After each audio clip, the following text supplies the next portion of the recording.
Here we are at the What If headquarters once again, and it's time for us to handle one of the biggest requests, one of the biggest questions not only that has been asked whenever it comes to the What If game, but one of the biggest questions that perhaps has been asked in music over the course of the past now nearly 22 years. It has been nearly 22 years ever since Kurt Cobain was found dead on April the 5th, 1994, of a supposed self-inflicted shotgun wound. Of course, there are the theories that stated that he didn't kill himself, he was murdered, this and that. We're not here to address that. The question that's on everybody's minds, the one that really seems to stick out to a lot of people, is what would happen, or what would have happened if Kurt Cobain wouldn't have done this, if this would not have happened in 1994 and his career, and supposedly Nirvana's career, was allowed to continue. I say supposedly for good reason. So it's time for us to fire up the What If machine and ask some questions and deliver some answers. What if Kurt Cobain had not died in 1994? So let's take a look at what had happened up until this point. First of all, Nirvana had of course become one of the biggest bands in the world, to the point where they are now of course recognized by the Rock and Roll Hall of Fame. Nevermind was a huge hit. Their follow-up to that, In Utero, was not quite as massive, was a little bit different, but still also really showcased a band that had the opportunity to evolve a little bit. Their live shows were full of energy and were very destructive, and Kurt Cobain himself was a bit self-destructive considering his habits. But in 1994, it seemed like something just had snapped within Kurt Cobain's brain. He had left a note speaking about how he was kind of never, and had always really stated about how he never was seeking out fame, never desired fame, just wanted to make music, to have fun, to, emanate some of his heroes, such as for the folks from the Melvins or other bands like that. So, in 1994, of course, the news shocked the world. But let's say that shocking revelation didn't happen, and April the 5th was just another day. At this point, there was plenty of material that could be used for future Nirvana albums. After all, Kurt Cobain was a writer that was known for some of his poetic works that have been found in journals and since been republished. This is something that could easily have led to another Nirvana album. However, one of the main stressors in his life was the fame, was the recognition and everything that Nirvana had given him, something that he didn't ask for, that sort of happened by mistake. The grunge movement was something that sort of blossomed out of nowhere. So, while I do believe that Nirvana would continue on for one more album, I think that would be it. There would be one more until Kurt Cobain either had another snapping point or decided to just distance himself from the world completely.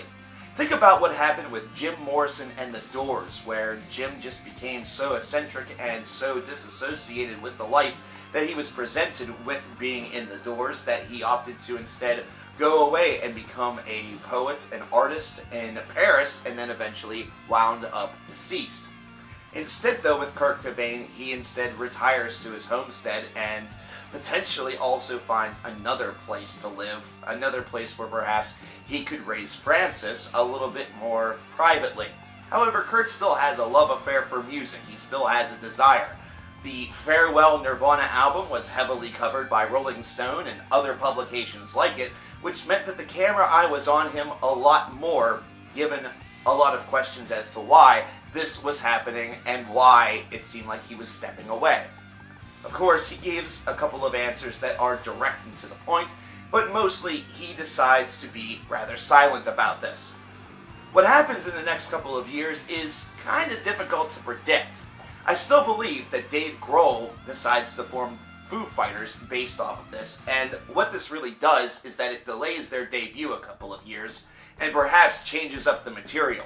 All depending on what happens or how this final Nirvana album is concocted really sort of goes with, hand in hand, how Dave decides to sort of deal with this. In fact, I would almost be one to say that based off of their connection in Nirvana, that there'd be a possibility that Kurt Cobain would make an appearance on the first Foo Fighters album, but under an assumed name and maybe not necessarily at the vocal helm, instead playing guitar.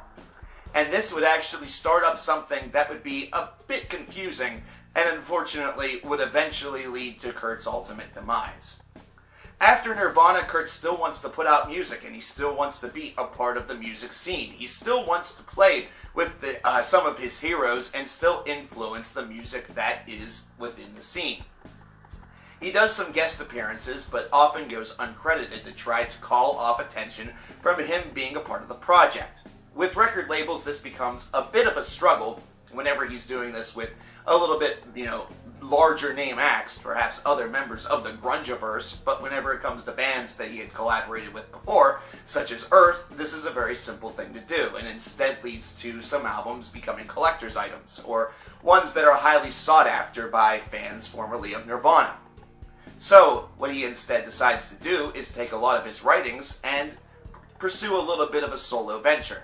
Something that has a little bit more of an individual aspect to it. Something that's just Kurt himself. Something that's a bit more minimalist. And something that's more of a representation of the artist within. Does he collaborate with Courtney Love? I'm going to say no. Courtney right now at this stage is starting to see a bit of a career resurgence with Hole. And because of that, she's pursuing that. Even though the two of them do have a link, I see this as a potential point for disillusion. Instead, this is something where Kurt focuses on his own thing, his own music, and sort of takes his time with it. This is one of those releases that is released under a strange moniker, something that is not under the name Kurt Cobain. Perhaps he chooses something completely different, perhaps Francis Bean, or perhaps something that's even further away from that. That way, it can hopefully protect his identity. To further protect the identity, this is a solo and a studio-only project. Something where he's able to release things kind of at his leisure, and he's able to do so privately, and then ship it to perhaps a smaller label, that way, or one that's willing to, not use his name and put him on the map. But unfortunately, with the advent of the internet during the latter portions of the 1990s, his identity becomes eventually revealed at the turn of the millennium, and starts to spread like wildfire. Now folks are beginning to flock to this group, giving it criticism, giving it critique, asking what most American music fans do: why doesn't it sound like Nirvana? Why does this sound so strange? Either that, or taking the other side and hailing him as a musical messiah.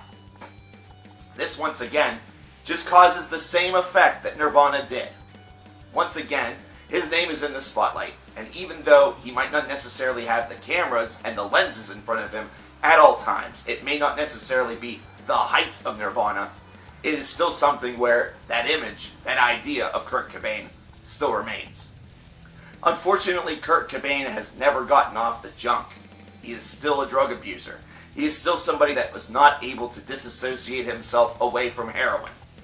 And whenever this happens, whenever this name gets leaked and the attention starts to mount once again, Kurt starts to feel like there is no way for him to necessarily be a musician and release his own work without this happening. And then he starts to look at other forms of art and realizes that the same thing is true. He can't market his art, he can't give his art to the world without the world wanting a piece of him. Unfortunately, this is something that leads to a spiraling pit of self-imposed depression by Kurt Cobain, and by early 2001, I feel that he unfortunately still ends up dead. However, instead of this being based off of a self-inflicted shotgun wound or potential murder, it's an accidental heroin overdose. So then the world has to mourn Kurt Cobain once again. However, there is a little bit more that is given this way. There is plenty of recorded material based around his homebrew and his different ideas that he had sparked around not only for his solo project, but also things that oddly sound like they could have registered as Nirvana songs. If you remember, You Know You're Right was a single that was discovered, that was released around the turn of the millennium. And this was a song that once again sparked interest in Nirvana and gave this band to a new generation. Now they have that ability with old homebrew demos, perhaps with the same song if it doesn't end up on the final Nirvana album, and it sparks once again this whole entire idea of discovering the man's old work. Either way, Kurt Cobain is a man who was not going to become a private soul. He was not going to have that opportunity while still being in the music scene. the most ideal way that I see Kurt Cobain still being alive in 2016 is if Kurt Cobain completely and totally walked away from music and focused on just being a father. Either that, or just walked away from music and focused on being somebody that, wasn't Kurt Cobain. Basically trying to rebuild a life where he wasn't somebody who was barraged by the public eye, and instead just tried to live in peace. Unfortunately, the second idea just seems a bit impossible. It's something where no matter where you go and who you run into, once people recognize who you are, you're going to be assaulted by the camera eye. Especially in this age here where the worship of past idols, the nostalgia movement, would be in full force still. Kurt Cobain would once again, here in the 20-teens, find himself to be consistently in the public eye. Consistently now being the subject of perhaps found the camera phone pics, and perhaps have controversy surround him. That way some publicist could get their name in the paper. Either way, I just don't know if this is a world that was really meant to have Kurt Cobain survive in it and into his 40s, or really all that deep into his 30s. This is really an idea where I think that Kurt Cobain's life was really living on borrowed time to begin with, whenever he passed away, and really was one that was not living on borrowed time simply because of the drugs. What do you think would happen if Kurt Cobain were still alive? Do you think that he would make it to 2016? Do you think that Nirvana would have made it to 2016?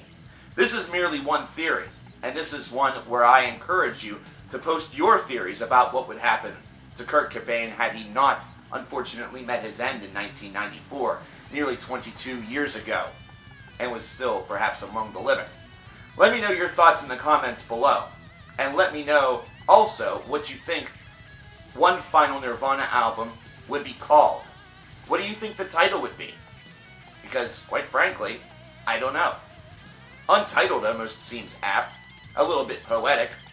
I don't see Nirvana being the band that would release a final album and call it Finale or The End. I could instead see them being a bit more ironic. Let me know in the comments below. I'm coverkillernation, and until the next time that we open up the What If Pandora's Box, give me your suggestions for future episodes. I'll talk to you later.